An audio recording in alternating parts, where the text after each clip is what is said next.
Okay, so my next video is on the cervical part of the sympathetic trunk. Okay, cervical part of the sympathetic trunk. They are three in number, and there are two sympathetic trunks. One is from the right side, one is from the left side. Okay, so there are two sympathetic trunks, and they are total three in number: superior, inferior, and middle. Okay, and then they extend from the base of the skull till the base of the coccyx. So that is called ganglion impar. From the base of the skull to till the base of the coccyx, that is ganglion impar. Now the superior cervical ganglion, it is the largest ganglion. It is spindle shaped. Okay, it is spindle shaped and it is the largest ganglion. It lies between the C2 and the behind the C2 C3 vertebral level, and it is formed from the fusion of primitive ganglia, cervical ganglia.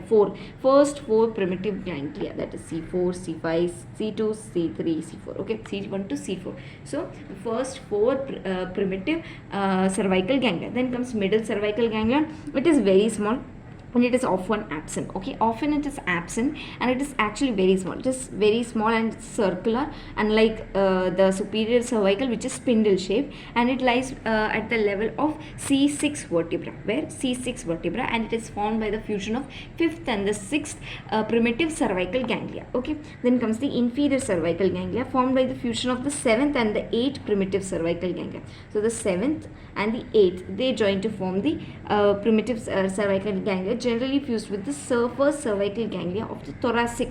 Okay, first thoracic ganglia. Okay, I have written. Okay, generally fused with the first thoracic ganglia. Okay, that then it is called stellate ganglion. That first thoracic ganglion is called stellate ganglia. Okay, and it lies behind the transverse process of C7 vertebra. Where it lies behind the transverse process of C7 vertebra. And now we are going for the branches. Okay, so the branches superior, will make a tabular format and we will write superior, middle, and inferior. So the gray rami communicants for all of them are the first four ventral rami of first four cervical nerves. Okay, and for superior, for middle, it is C5 and C6, ventral rami of C5 and C6 spinal nerves. For inferior, ventral rami of C7 and C8 spinal nerve. Then there are certain cardiac branches. So superior cardiac nerve is supplied to superior cervical ganglion.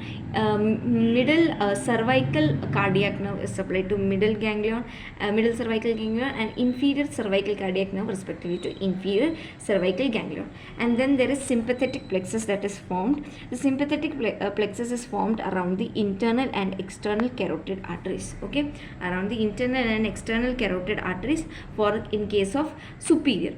For middle, inferior thyroid artery, and for inferior, vertebral and subclavian arteries. Okay, so what is the order? Internal and external carotid arteries, internal thyroid artery, and then comes vertebral arteries and subclavian arteries. And there are some other branches also. So like esophageal branches are given in superior esophageal, and while in case of middle, pharyngeal branches also given, and also esophageal branches are also given. Okay, so these branches are also given to superior and middle cervical ganglion. I mean, these branches arise, they arise from these ganglion.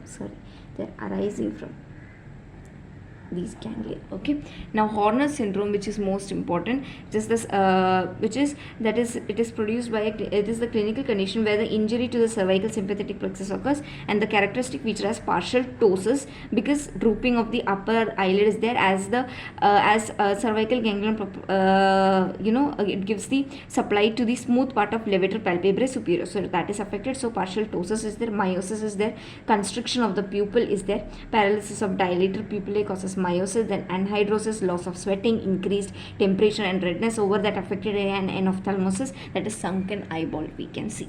Okay, thank you.